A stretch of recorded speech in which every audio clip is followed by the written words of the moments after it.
Di tengah hiruk-pikuk Jakarta yang tak pernah tidur, Aulia mendadak terbangun oleh suara pintu rumahnya yang dibanting keras.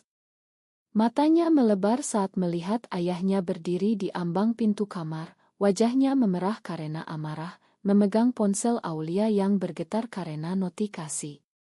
"Kau sudah gila, Aulia. Ini apa maksudnya?" bentak ayahnya, melempar ponsel itu ke arahnya. Layar menampilkan pesan mesra dari seorang wanita bernama Sari. Aulia terduduk di tempat tidur, jantungnya berdegup kencang seperti akan meledak. Ini adalah mimpi buruk yang selama ini dia takutkan. Rahasia hubungannya dengan Sari, kekasihnya selama 2 tahun, terbongkar di depan keluarga yang konservatif. Ayahnya, seorang pengusaha sukses yang selalu menekankan nilai-nilai tradisional, langsung memanggil seluruh keluarga untuk pertemuan darurat. Ibu Aulia menangis terseduh, adiknya memandangnya dengan tatapan kebingungan dan kecewa. "Kau sudah merusak nama keluarga kita," kata ayahnya dengan suara bergetar. "Besok pagi kau harus putus dengan perempuan itu, atau jangan pernah kembali ke rumah ini." Aulia merasa dunia runtuh di sekitarnya. Dia bukanlah orang yang suka memberontak. Sejak kecil, dia selalu berusaha memenuhi harapan orang tua. Tapi Sari berbeda. Mereka bertemu di sebuah kai kecil di kawasan Kemang, saat Aulia sedang magang di sebuah perusahaan media. Sari, dengan senyumnya yang hangat dan mata yang penuh pemahaman, membuat Aulia merasa dilihat untuk pertama kalinya. "Aku tahu rasanya menyembunyikan diri," kata Sari saat itu, setelah mereka berbincang panjang tentang tekanan hidup di masyarakat yang penuh prasangka. Sari sudah lebih terbuka tentang orientasinya, meski itu berarti dia kehilangan pekerjaan sebelumnya karena gosip di kantor. Malam itu, Aulia tak bisa tidur. Dia memandang foto Sari di ponselnya, ingat bagaimana mereka saling mendukung di tengah kesulitan. Sari berasal dari keluarga sederhana di Yogyakarta, pindah ke Jakarta untuk mengejar mimpi sebagai desainer grafis. "Kita bisa melewati ini bersama," pesan Sari ketika Aulia menceritakan kejadian itu melalui telepon. Tapi Aulia ragu. Apakah dia siap kehilangan keluarganya demi cinta ini? Pagi harinya, ayahnya memaksa Aulia untuk bertemu dengan seorang terapis yang katanya bisa memperbaiki orientasinya. "Ini bukan pilihan, Aulia. Ini penyakit yang harus disembuhkan," katanya tegas. Aulia pergi ke sesi itu dengan hati berat. Terapis, seorang pria paruh baya dengan sikap sok bijak, mulai bicara tentang pengaruh buruk masyarakat modern dan bagaimana kembali ke akar budaya bisa menyelesaikan masalah. Aulia merasa mual. Ini bukan penyakit, ini adalah bagian dari dirinya. Setelah sesi, dia diam-diam bertemu Sari di taman kecil dekat kantornya. "Mereka ingin aku berubah," bisik Aulia, air mata mengalir. Sari memeluknya erat. "Kau tidak perlu berubah. Tapi kita harus hati-hati. Mungkin sementara kita pisah dulu, sampai situasi tenang." Keputusan itu seperti pisau yang menusuk. Aulia setuju, tapi hatinya hancur. Hari-hari berikutnya, dia berusaha menjalani rutinitas seperti biasa, bekerja di perusahaan media, menghadiri acara keluarga, tapi semuanya terasa hampa tanpa Sari. Ayahnya memantau setiap geraknya, bahkan memeriksa ponselnya secara berkala. "Ini untuk kebaikanmu," katanya. Tapi Aulia mulai merasakan kemarahan yang tumbuh di dalam dada. Mengapa dia harus menyembunyikan cinta yang begitu tulus?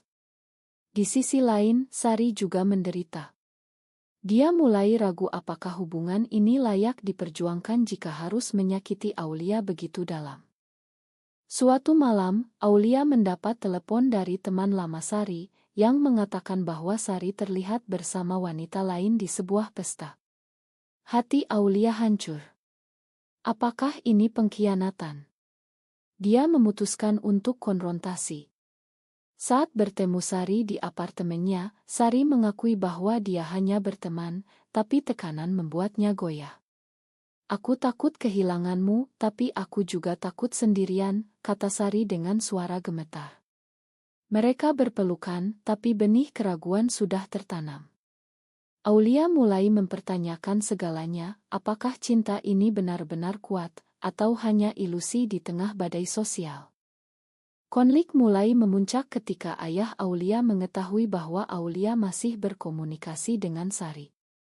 Dia memaksa Aulia untuk pindah ke rumah saudaranya di Bandung, jauh dari Jakarta. Ini cara terbaik untuk melupakan, katanya. Aulia merasa seperti tahanan. Di Bandung, dia bertemu dengan sepupu yang simpatik, tapi itu tak cukup.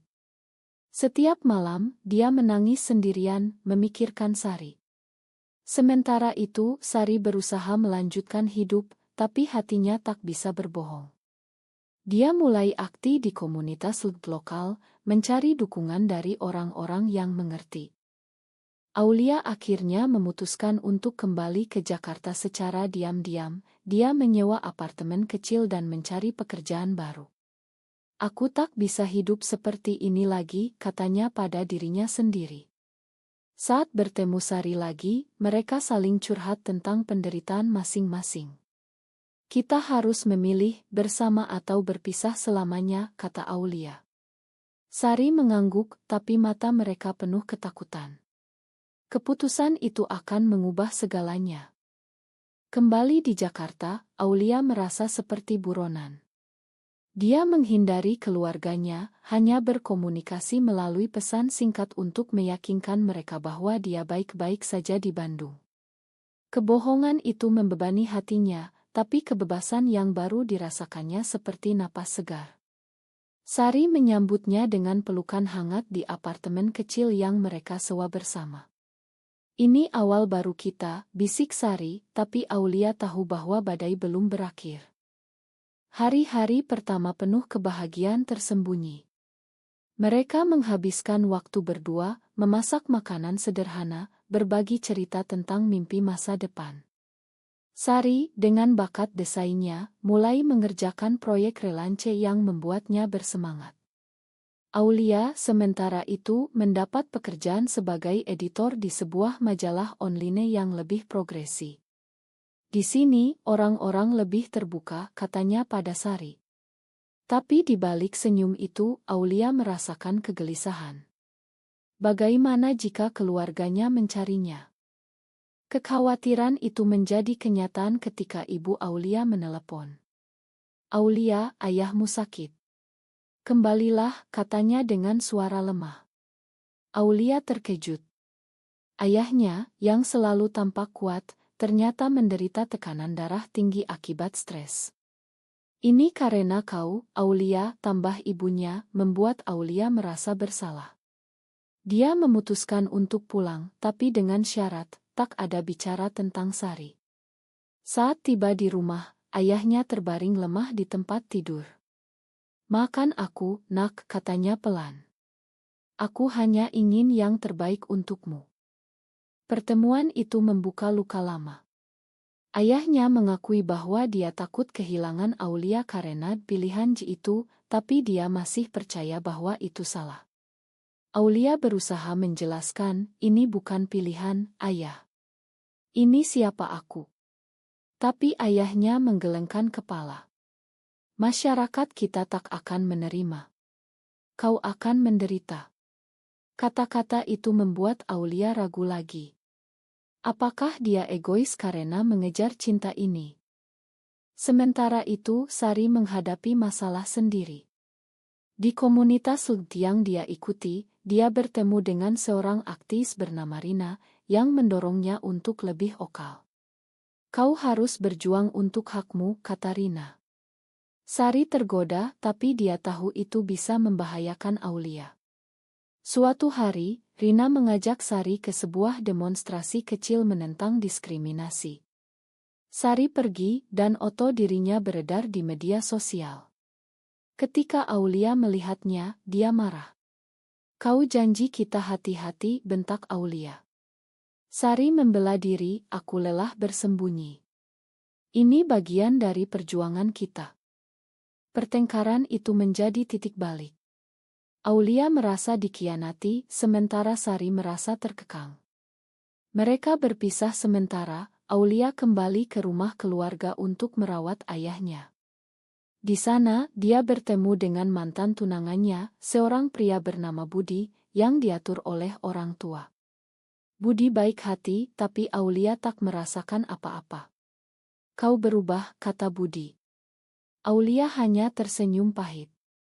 Di malam hari, dia diam-diam menelepon Sari, tapi panggilan itu penuh ketegangan. Ayah Aulia mulai pulih, tapi dia memanfaatkan momen itu untuk mendekatkan Aulia dengan Budi. "Dia pria baik, bisa memberimu kehidupan normal," katanya. Aulia merasa terjebak. Apakah dia harus mengorbankan cintanya demi keluarga? Di sisi lain, Sari mulai dekat dengan Rina, yang menawarkan dukungan emosional. "Aulia tak siap, Sari. Kau pantas dapat yang lebih baik," kata Rina. Sari ragu, tapi kesepian membuatnya goyah. Aulia akhirnya memutuskan untuk konfrontasi ayahnya. "Aku mencintai Sari, Ayah. Itu tak akan berubah." Ayahnya marah besar, mengusirnya lagi. Aulia pergi dengan hati hancur, tapi juga lega. Dia mencari Sari, tapi menemukan Sari bersama Rina di sebuah kai. Adegan itu seperti pukulan telak. "Apa ini?" tanya Aulia dengan suara gemetar. Sari terkejut, "Ini bukan apa-apa. Aku hanya butuh teman." Tapi Aulia tak percaya. Dia pergi, merasa dikhianati sepenuhnya. Malam itu, Aulia sendirian di apartemen, menangis. Dia mempertanyakan segalanya, apakah cinta ini layak untuk semua pengorbanan. Sari, di sisi lain, mengejar Aulia, tapi pintu tertutup. Konflik internal mereka semakin dalam, dengan masyarakat yang tak pernah berhenti menekan. Setelah pertengkaran itu, Aulia memutuskan untuk menjauh dari Sari. Dia pindah ke sebuah kosan kecil di pinggiran Jakarta, fokus pada pekerjaannya. Tapi pikirannya tak pernah tenang. Setiap malam, dia memimpikan Sari, ingat momen-momen indah mereka. "Mengapa semuanya harus begini?" gumamnya sendirian.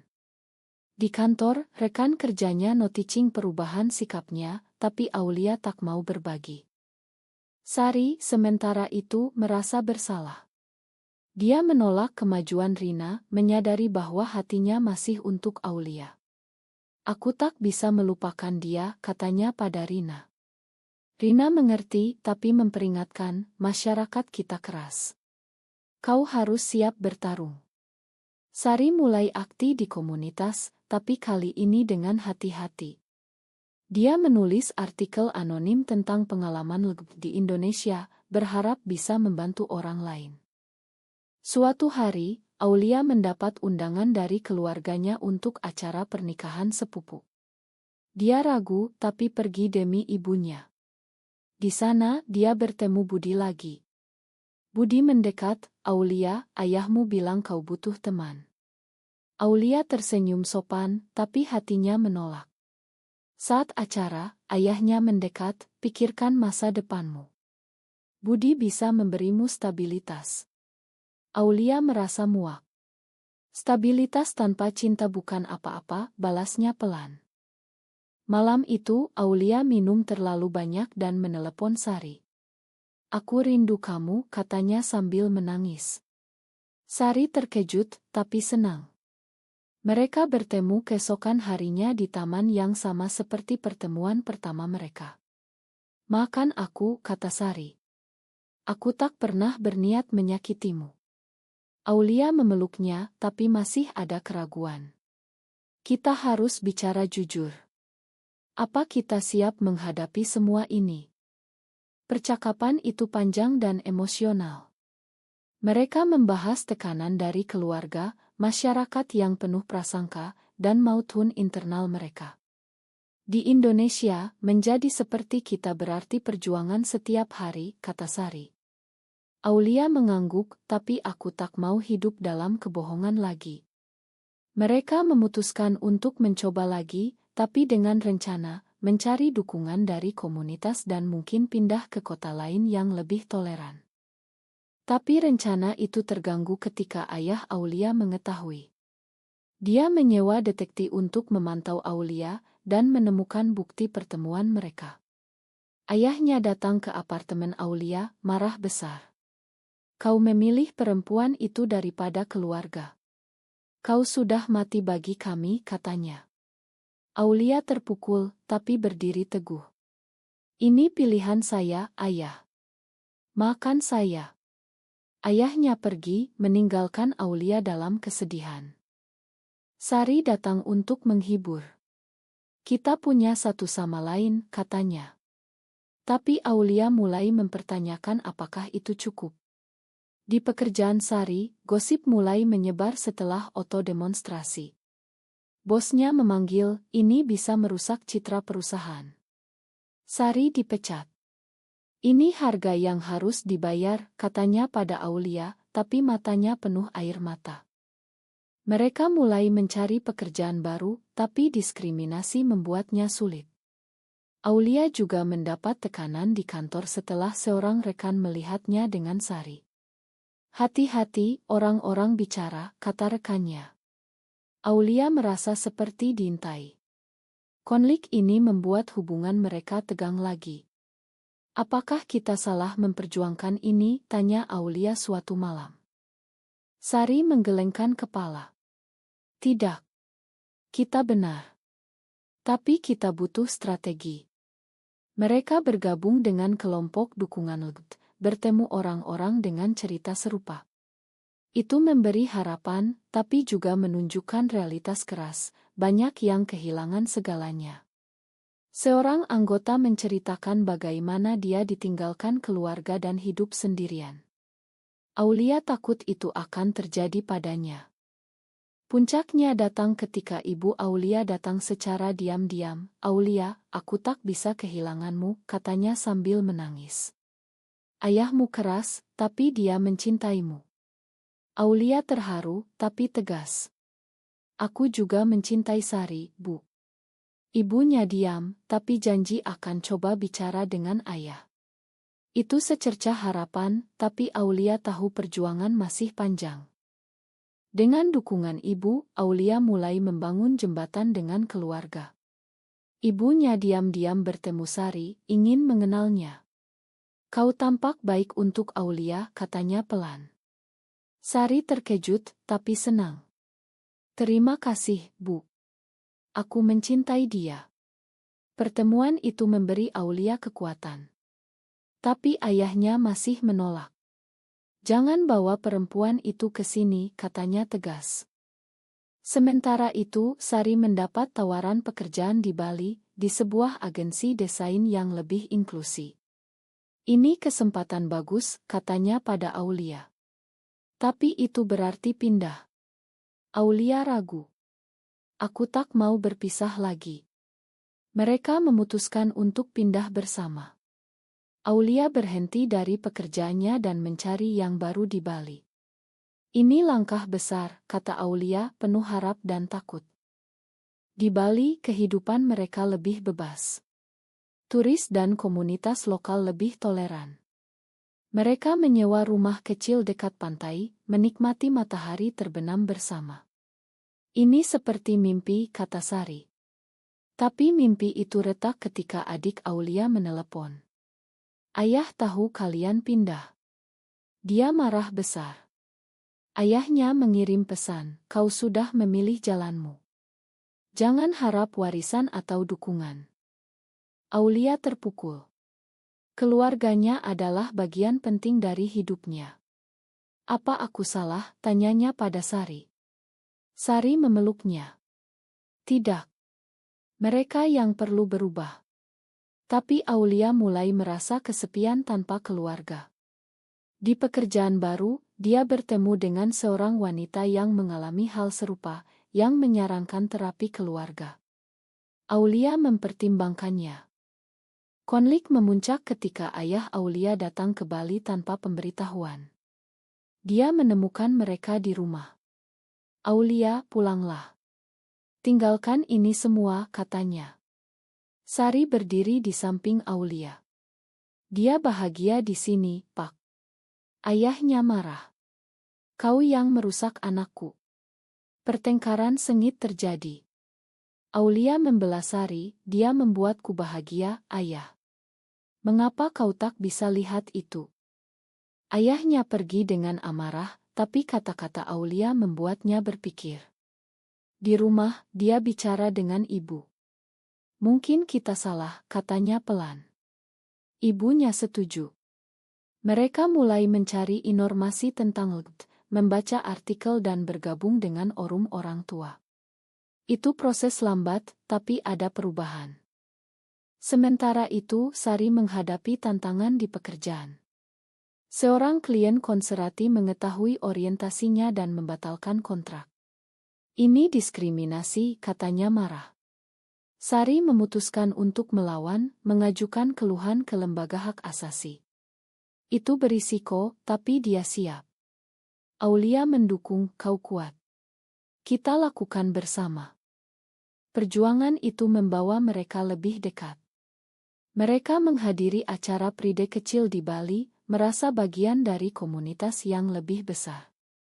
Tapi Aulia masih merindukan keluarganya. Suatu hari, ibunya menelepon. Ayah ingin bertemu. Dia mau coba mengerti. Aulia senang, tapi gugup. Pertemuan itu tegang. Ayahnya datang ke Bali lagi, kali ini dengan ibu. Mereka duduk bersama Sari. Ceritakan padaku mengapa, kata ayahnya. Sari menjelaskan dengan sabar tentang cinta mereka yang tulus. Ayahnya mendengar, meski sulit. Aku takut kau menderita, katanya akhirnya. Aulia menjawab, aku menderita karena bersembunyi. Sekarang aku bebas. Ayahnya tak langsung setuju, tapi janji akan coba. Itu kemenangan kecil. Tapi masyarakat masih menjadi tantangan. Teman-teman mulai menjauh, gosip menyebar. Aulia dan Sari harus memilih pertemanan baru. Tahun berlalu, hubungan Aulia dan Sari semakin kuat.